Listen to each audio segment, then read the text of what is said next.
Hello guys, hello, this is for Sagittarius.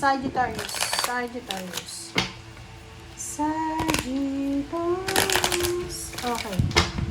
Please comment down below if you resonated. And thank you sa lahat ng mga bagong subscribers guys. Thank you. I hope na makaresonate kayo sa mga messages.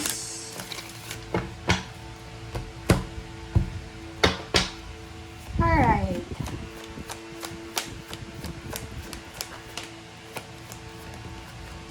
Okay, first card and second card, number 10 and 11. Wow! Sagittarius, ang ganda ng baraha mo guys. Sinasabi ng baraha sa'yo dito na kung ano man na magsisimula sa buhay mo sa ngayon, or ano man na magtatapos, ay magdadala yan sa'yo ng blessing, sudden wealth. So, ibig sabihin, makinig ka Sagittarius ano man ang nangyayari sa buhay mo, buhay emosyonal, financial, spiritual, may natapos, may nag-ending, may nagsimula, may nakompleto, there's a blessing in this case here. So, like for example, tapos na yung journey mo.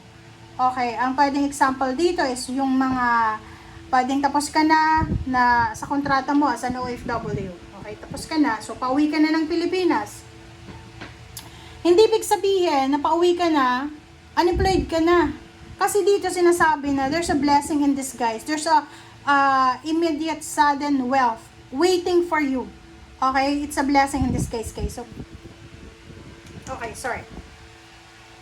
Kung ano man yan na nangyayari sa buhay mo ngayon, example dito, like nakipaghiwalay sa'yo yung girlfriend mo, yung boyfriend mo, sabi ng bara sa'yo, okay lang yan. It's complete. Okay lang yan. Tapos na. And the end. But there's a sudden wealth. There's a sudden blessings. There's a sudden abundance. There's a sudden prosperity coming for you. Okay? Just hang on. Okay? Keep going lang. If it's all about job naman, parang sinasabi ng baraha na like nag-resign ka or pwedeng na-terminate ka, nawalan ka ng trabaho, inalis ka, okay lang yan. Kasi it's still a blessing in disguise, guys. Okay? Congratulations sa inyong lahat. This is for Sagittarius.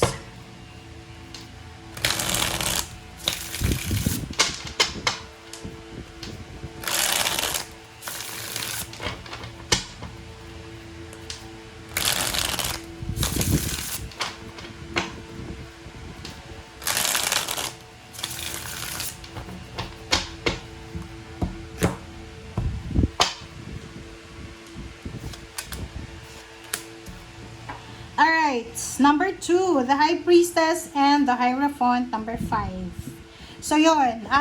Sabi ng bara sa'yo, Sagittarius, na huwag kang masyadong magpanic, huwag kang masyadong mag-alala. If pakiramdam mo yung mga bagay-bagay sa paligid mo ay hindi nangyayari according sa kagustuhan mo. Makinig ka sa sinasabi ng iyong intuition, okay? If alam mo na nahihirapan ka na, parang halimbawa lang, nahihirapan kang isipin, gawin kung anong gusto mo. Sabi ng bara, makinig ka sa sinasabi ng iyong intuition. Next is, humingi ng tulong kung kailangan mo ng tulong. Huwag mong sarilinin, huwag mong gawin ang lahat ng obligasyon. Okay? King of Wands and Queen of Swords. There's a job offer. There's a new job offer here. So, isang bagong direksyon, isang bagong trabaho, bagong source of income, ang posibleng darating sa'yo. Alright, next is Knight of Pentacles and Eight of Cups.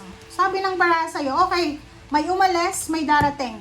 May umalis, may darating. So, kung ikaw ay nawalan, may darating sa'yo. Love life, may umalis, niloko ka, sinaktan ka, move on, and start new. Yun yung sinasabi ng baraha. Sinasabi ng baraha sa'yo dito, mag-iingat ka sa mga tao sa paligid mo na nagkukunwari sila na tutulungan ka.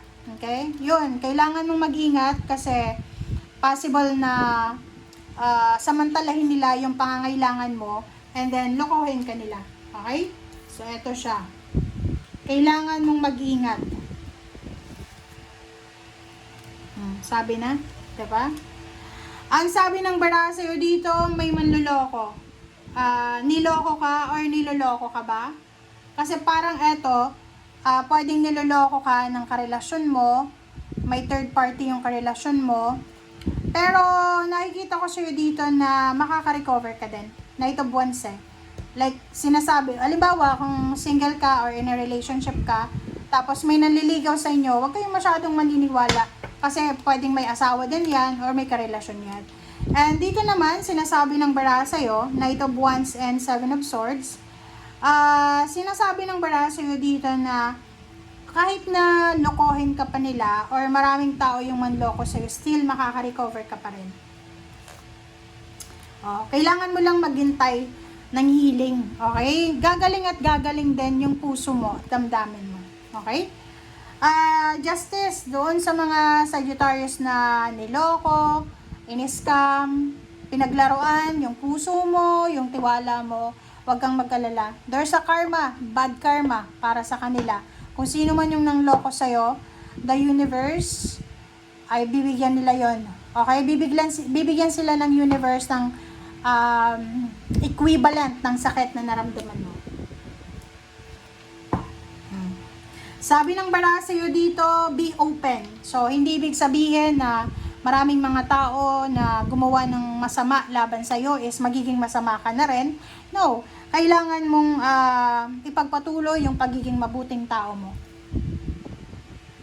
The Emperor, number 4, this is stability. Okay? You will retrieve, you will reclaim your power. Siguro sa ngayon, siguro this week, medyo like pwedeng may sakit ka, or pwedeng pinanghihinaan ka ng loob. But, sinasabi ng baraha sa'yo dito, huwag kang mag-alala kasi 4 months from now, 4 weeks from now, makaka-recover ka din. Hangman, maraming hindi natuloy sa mga plano mo. Okay lang yan. Okay lang yan. Okay yan. So, may mga plano kang hindi natuloy.